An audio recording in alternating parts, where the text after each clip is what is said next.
నమస్తే. ప్రస్తుతం మనము ఇందిరా పార్క్ ధర్నా చౌక్ దగ్గర ఉన్నాము. సో ఆల్ పార్టీకి సంబంధించిన పొలిటికల్ లీడర్లు వచ్చారు. ఒక మహా ధర్నా నడుస్తూ ఉంది ఇక్కడ. సో ప్రధానంగా మావోయిస్టులతో కేంద్ర రాష్ట్ర ప్రభుత్వాలు శాంతి చర్చలు జరపాలి, ఆపరేషన్ ఖగాను ఆపాలనేది ప్రధాన ఇంజన్గా తెలుస్తుంది. సో మాట్లాడదాం మనతో పాటు పౌర హక్కుల సంఘం రాష్ట్ర అధ్యక్షులు గడ్డం లక్ష్మణ్ గారు. సో లక్ష్మణ్ గారు ఎట్లా చూస్తారు ఈ యొక్క భారీ బహిరంగ సభ? గతంలో ఇంత పెద్ద ఎత్తున జనాల సమీకరణ అయితే ఇక్కడ మనకు కనిపించలేదు. సో ఎట్లా చూస్తారు దీన్ని? ప్రజల ప్రాణాలకు ముప్పు కలిగితే ప్రభుత్వాలు ప్రజల ప్రాణాలకు ముప్పు కలగకుండా రక్షించాలి. దానికి భిన్నంగా ప్రభుత్వమే చంపటానికి పూనుకున్నది. మరీ దారుణం ఏంటంటే ఈ ప్రజాస్వామిక వ్యవస్థలో ఉన్నామా లేదా అనే సంశయం వస్తూ ఉంది. ఒక డేట్ పెట్టి ఆ డేట్ లోపల చంపేస్తానని ప్రకటించటం. పోయిన 2024 జనవరి 1 నాడు ఈ చంపటం కార్యక్రమం అనే దానికి తెరలేపింది కేంద్ర ప్రభుత్వం. ఆ రోజు 6 నెలల ఆదివాసీ పసిపాపను చంపి ఆపరేషన్ కగార్ను అమలుపరిచే కార్యక్రమానికి శ్రీకారం చుట్టారు. ఒకవైపు బేటీ పడావో అంటారు, బేటీ బచావో అంటారు. ఆదివాసీ 6 నెలల పసిపాప భారతదేశంలో పుట్టిన ఆడపిల్ల కాదా అంటే ఎంత విషపూరితమైందంటే కేంద్ర ప్రభుత్వం, బీజేపీ ప్రభుత్వం కేవలం కంపెనీల కోసం, పెట్టుబడిదారుల కోసం, వ్యాపారవేత్తల కోసం అక్కడ ఉన్న ఖనిజ సంపదను దోచిపెట్టి వాళ్లకు దారాదత్తం చేయటం కోసం పిల్లలని చూడదు, వృద్ధులని చూడదు, ముసలివాళ్ళని చూడదు. ఎవరు అడ్డం వచ్చినా చివరికి చెట్లు నరకటం కూడా, చెట్లు అడ్డం వస్తాయి కనుక చెట్లను నరికి కూడా పెట్టుబడిదారులకు ఆ సంపదను అప్పజెప్పటానికి పూనుకున్నాయి. ఇప్పటికే కేంద్ర ప్రభుత్వం దగ్గర 104 మెమరాండమ్ ఆఫ్ అండర్స్టాండింగ్స్ సిద్ధంగా ఉన్నాయి. 10 ఏళ్ల నుంచి. 10 ఏళ్ళు అవుతుంది మీరు ప్రభుత్వంలోకి వచ్చి, ఇప్పటికైనా మీరు అమలు పరుస్తలేరని పెట్టుబడిదారులు ఒత్తిడి చేయటం వల్ల ఆ ఒత్తిడి తట్టుకోలేక ఈ కేంద్ర ప్రభుత్వం చెట్లను నరుకుతుంది, ప్రజలు నరుకుతుంది. దీన్ని వెంటనే ఆపివేయాలనే ఉద్దేశంతో ప్రజా సంఘాలు గత మే 2024 నుంచి ఒక 42 సంఘాలు ఏకమై ఆదివాసీ హక్కుల పోరాట సంఘీభావ వేదికగా ఏర్పడి ఈ మారణ హోమాన్ని ప్రజాపరం చేసేసాం, దేశవ్యాప్తం చేశాం. వామపక్ష పార్టీలకు, విప్లవ పార్టీలకు విన్నపాలు కూడా ఇచ్చాం.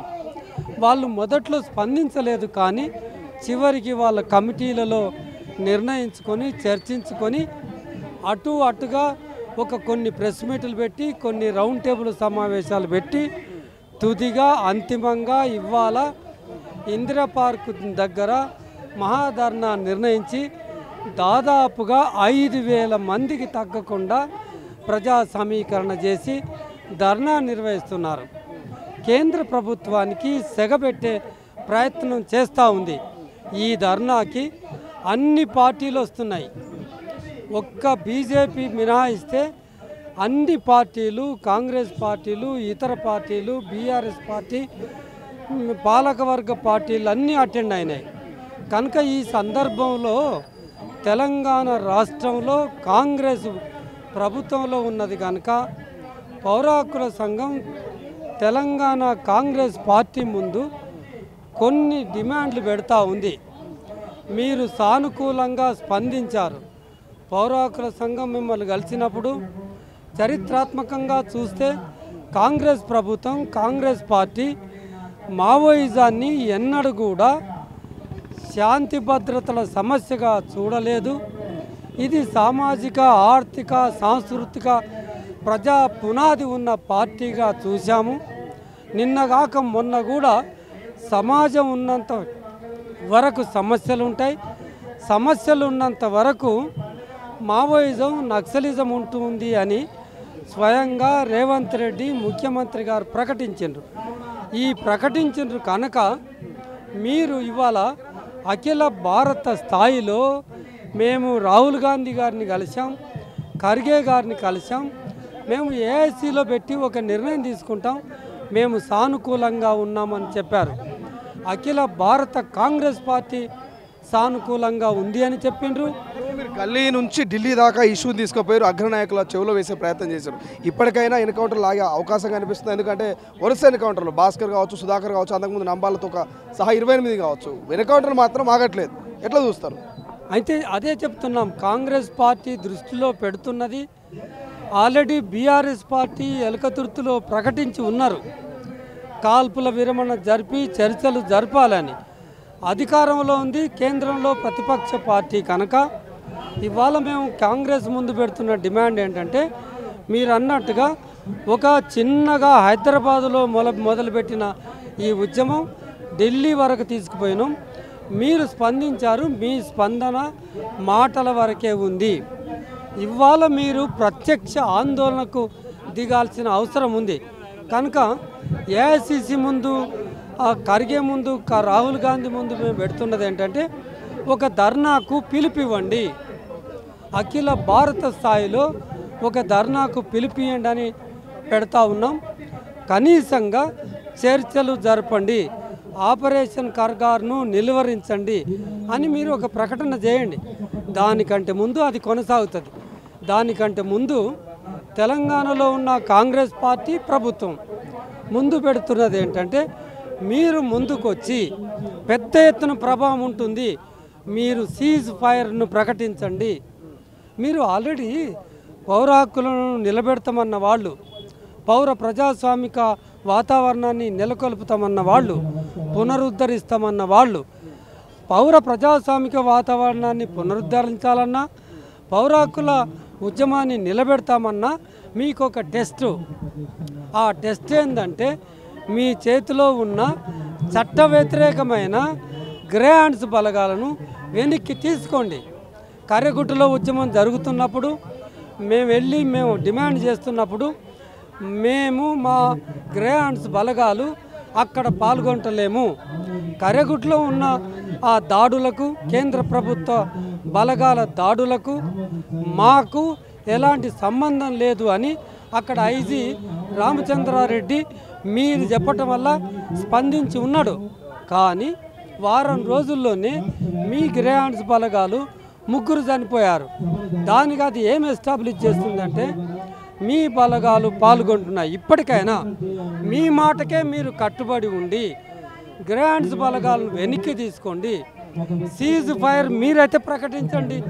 నా రాష్ట్రంలో నేను నా బలగాలను పంపి కాల్పులు జరిపేటట్టుగా చేయను, కాల్పుల విరమణ ప్రకటిస్తున్నానని మీ వైపు నుంచి వస్తే, మిగతా బీజేపీయేతర ప్రతిపక్ష పార్టీలు పాలనలో ఉన్న రాష్ట్రాలు, మీరు కూడా కొన్ని రాష్ట్రాల్లో అధికారంలో ఉన్నారు, ఇక్కడ నుంచి మొదలైతే I tell you, Congress party ఖచ్చితంగా వచ్చే పార్లమెంటు అసెంబ్లీ ఎన్నికల్లో ఖచ్చితంగా అధికారంలోకి వస్తుందని రుజువుగా ఎలకతుర్తిలో లక్షలాది మంది జనం లేపి, చేతులు లేపి ఆపరేషన్ ఖగార్ను ఆపాలని చెప్పారు.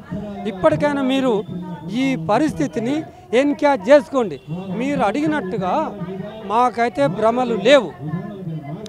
బీజేపీ తిరిగి వస్తుందని, కేంద్ర ప్రభుత్వం దిగి వస్తుందని లేదు. కాకపోతే మీరు గనక దిగితే అంతర్జాతీయమైతుంది సమస్య.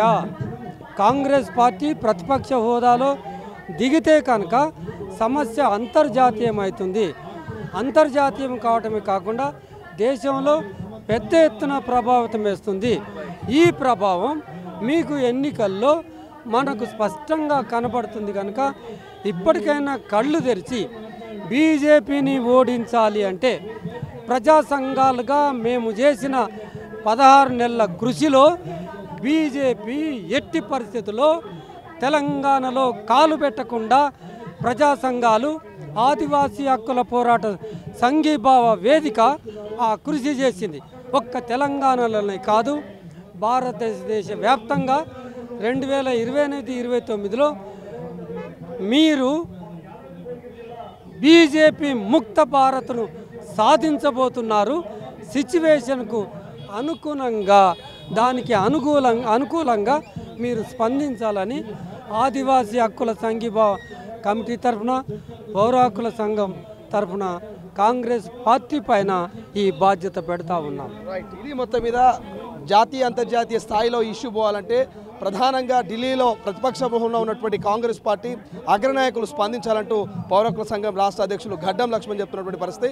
చూద్దాం, ఇప్పటికైతే మనం ఒక్కసారి మన బ్యాక్గ్రౌండ్లో చూసుకుంటే వందలాది మంది ఇక ఏదైతే ఆపరేషన్ కగారిని ఆపాలి, శాంతి చర్చలు జరపాలని వందలాది మంది ధర్నా చౌక్లో ధర్నా చేస్తూ ఉన్నారు. మనం ఒకసారి విజువల్స్లో చూసుకోవచ్చు. ఆల్ పార్టీ, అన్ని పార్టీలకు సంబంధించినటువంటి నాయకులు అయితే ఇక్కడికి చేరుకున్నటువంటి పరిస్థితి. అటు కాంగ్రెస్, బీఆర్ఎస్, అదేవిధంగా ఇతర లెఫ్ట్ పార్టీలు కావచ్చు, అదేవిధంగా టీజేఎస్ కోదండరామ్ సార్కి సంబంధించినటువంటి పార్టీ కావచ్చు, ఇట్లా అన్ని పార్టీలకు సంబంధించినటువంటి నాయకులు అయితే కార్యకర్తలు అయితే ఇక్కడికి వచ్చినటువంటి పరిస్థితి మనకు కనిపిస్తుంది. ఒకసారి ఆ విజువల్స్లో మనం అన్ని కూడా చూసుకోవచ్చు. వందలాది మంది ఇందిరా పార్కు వైపుగా కదలి వస్తూ ఉన్నారు. ఆపరేషన్ కగారిని ఆపాలని చెప్తున్నటువంటి సంఘటన అయితే మనకు కనిపిస్తుంది. ఒకసారి మనం తొలి వెలుగు స్క్రీన్ మీద ఆ విజువల్స్ కూడా చూసుకోవచ్చు. సో చాలామంది, వందలాది మంది అయితే మనకు ఇందిరా పార్కు వేదికగా కదిలి వస్తున్నటువంటి దృశ్యాలు కనిపిస్తున్నాయి. ప్రపంచంలో ఏ మూల ఏ క్షణం ఏం జరుగుతుందో వేగంగా తెలుసుకోవడానికి తొలి వెలుగు వాట్సాప్ ఛానల్ని ఫాలో చేయండి.